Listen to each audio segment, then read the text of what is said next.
Antecedentes y desarrollo de la terapia de la modificación de la conducta. Maestra en Ciencias del Comportamiento, Rocío Ramírez Ramírez.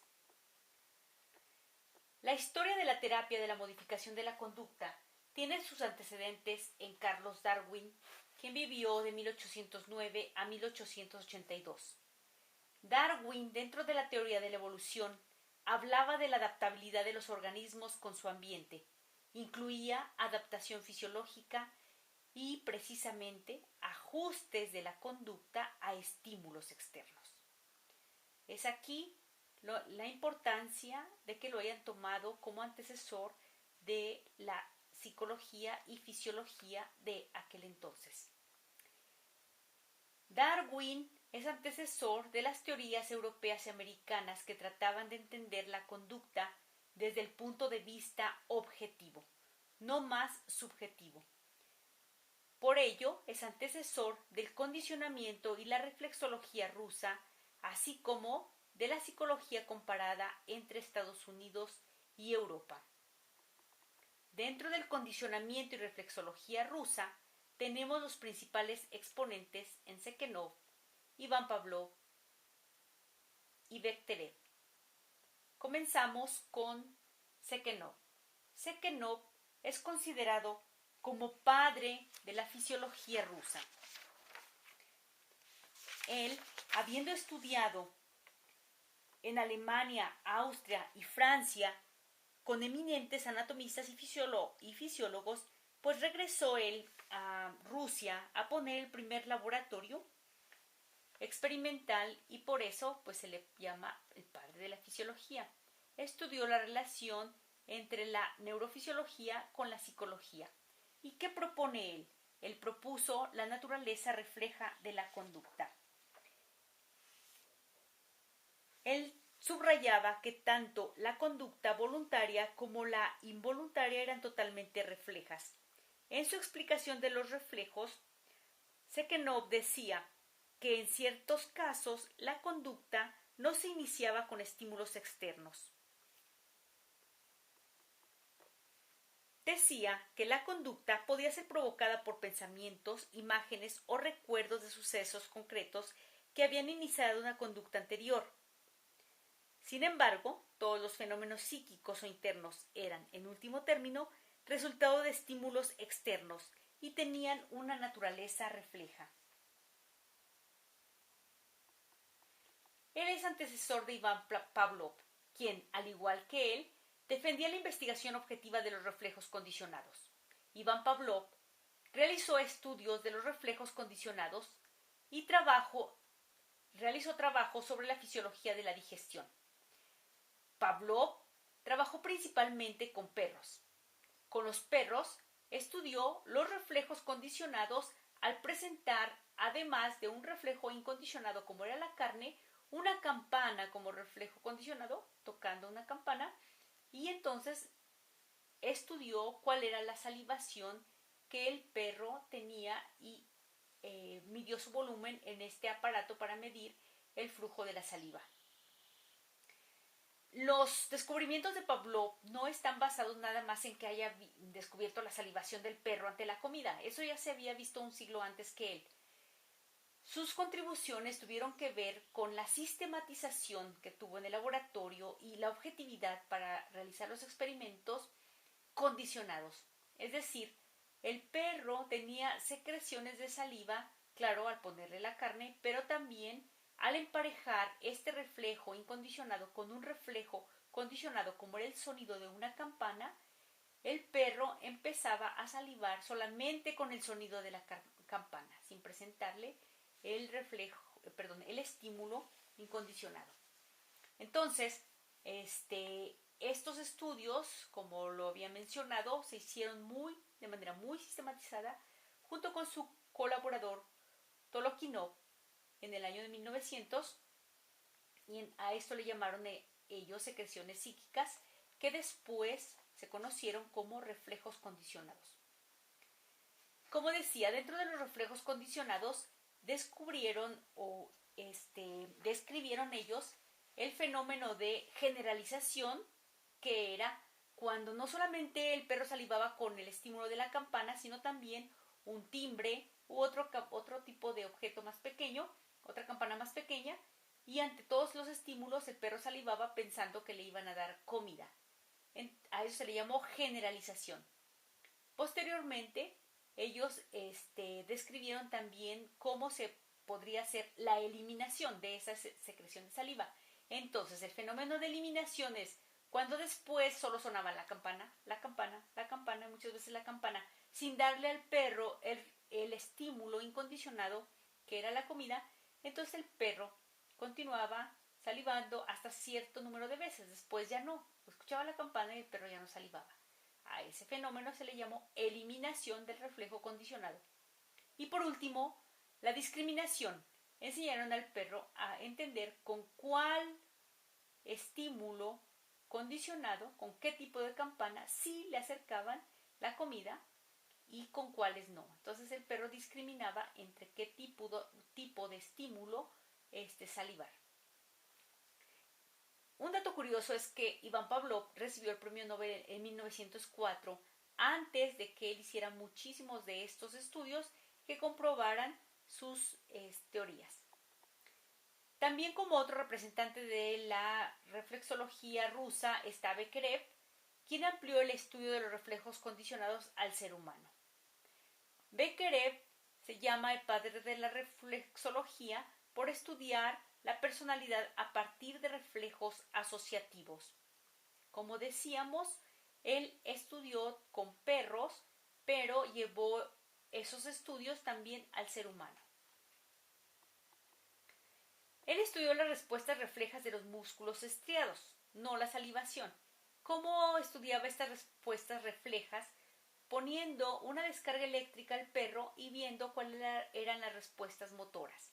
En el caso de los seres humanos, hacía las descargas en un dedo, en alguna parte de la mano, y entonces veía cuáles eran las respuestas y de ahí empezó a tratar de entender la personalidad de cada individuo con respecto a esas respuestas motoras.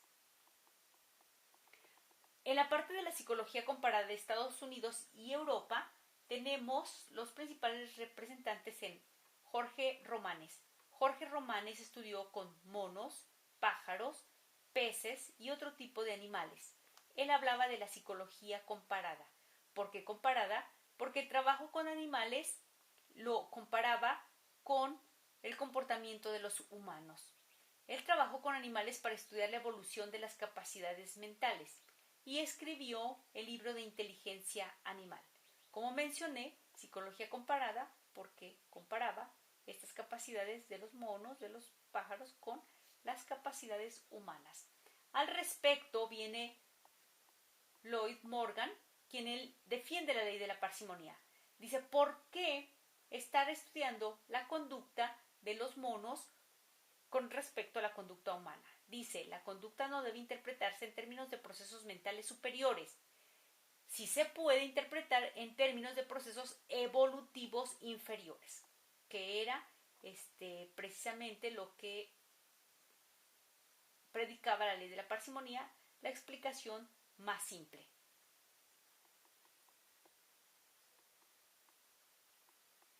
Después viene Jacques Slow de Alemania. Él desarrolló el concepto de memoria asociativa. Este concepto de memoria asociativa es muy parecido al condicionamiento de Pavlov, es decir, que se está asociando ¿con qué? Una respuesta queda aprendida y se expresa ante un estímulo nuevo. Entonces, queda aprendida la conducta y se expresa ante un estímulo nuevo. Él también introdujo el tropismo, que es la respuesta de animales en función directa de la estimulación ambiental. Defendía, pues, que la respuesta animal tiene que ver con una estimulación ambiental. Si se fijan, muy parecido a lo que en la psicología o fisiología rusa decía Sekhenov. Luego tenemos a Tornidijk. Tornidijk introdujo la ley del efecto, que decía, a mayor satisfacción o malestar, mayor fuerza o debilidad. Tornidijk trabajó con su caja de puzzle en la que realizaba conductas instrumentales. ¿Por qué instrumentales? Porque utilizaba un instrumento, como fuera una palanca o una cuerda, para que el animal que estaba al interior, en este caso un gato, lo utilizara ese instrumento, y entonces le llamaba conducta instrumental. Bueno, ¿a qué se refería su ley de efecto? Pues decía que las recompensas tendían a reforzar la conducta. Si al gato se le ponía comida afuera de la jaula y el gato estaba hambriento, entonces el gato empezaría a ver cómo salir de la jaula. Si al jalar esta palanca o mover esta palanca, el gato se abría la jaula y el gato podía salir a comer, entonces esa recompensa reforzaba la conducta de mover la palanca. Esa es la ley del efecto. Tenía el efecto de mover la palanca, era salida a la recompensa, y eso, la recompensa, fortalece la conducta. También introdujo la ley del cambio asociativo. Dos estímulos pueden provocar una conducta. Es muy parecido a la ley de la generalización de la que hablaba Pavlov. Por ejemplo, si el gato ante una palanca logra que se abra la reja, y también ante una cuerda, pues podrá utilizar la palanca o la cuerda y entonces él salir de la jaula. Es la ley del cambio asociativo. Cambia de palanca a cuerda o como se le abra la jaula. Thorndike decía que la adquisición de respuestas no existía en un principio en el repertorio del organismo, sino que se adquiría bajo condiciones específicas. Dejó de considerar la repetición como esencial en el aprendizaje. Él decía, la repetición no es que sea esencial en el aprendizaje, más bien es un factor facilitador de la ejecución. Si el gato aprende que al mover la palanca puede salir de la jaula y comer la comida, entonces eso le facilita que vuelva, que realice la ejecución. Luego viene Yerkes de Estados Unidos. A él lo que se le adjudica es la introducción en América del método de Pavlov. Esa es la gran importancia de Yerkes. Yerkes, junto con uno de los alumnos de Pavlov, escribió el método de Pavlov en la fisiología animal, y entonces de esa manera lo introdujo en Estados Unidos de América. ¿Cómo influyeron la reflexología rusa y el condicionamiento ruso en el conductismo, llamado también psicología estímulo-respuesta?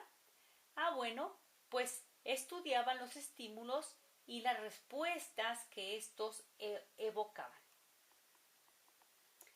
El principal exponente del conductismo es John Watson. John Watson estudió las emociones. Decía que las emociones son reacciones somáticas producidas en respuesta a estímulos externos. Las respuestas nuevas son una combinación de respuestas reflejas simples. Watson tenía dos principios metodológicos. Primero, la conciencia no es el campo de estudio de la psicología. El campo de estudio de la psicología es la conducta manifiesta. Watson descarta la introspección como método de observación. ¿Por qué? Por no ser objetivo.